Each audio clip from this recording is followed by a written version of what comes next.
ఎరికలోడు ఎరికల్ భాష మాట్లాడతాడు, ఏం చిన్నబుచ్చుకోడు.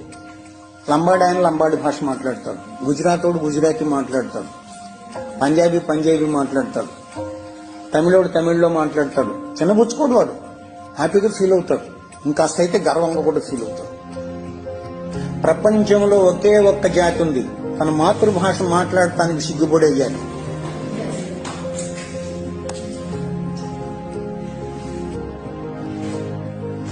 ఏం చేయలేం.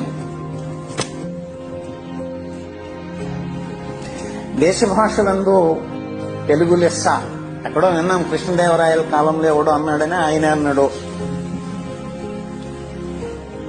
దేశ భాషలందు కాదప్ప, ప్రపంచ భాషలందు తెలుగు లెస్స. ఎందుకో తెలుసండి, అన్ని అక్షరాలు ఉన్నటువంటి భాష ప్రపంచంలో లేదు, అన్ని విడి శబ్దాలు ఉన్నటువంటి భాష ప్రపంచంలో లేదు, అంత సుందరమైన భాష కూడా ప్రపంచంలో లేదు. అది నీకు అప్పనంగా ఊరికే దొరికింది.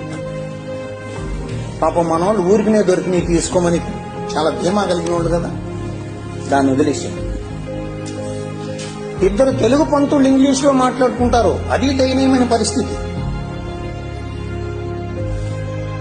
ఈ రోజు నాకు మీరు ప్రతిజ్ఞ చేయగలరా, తెలుగుని ఇష్టపడతాను,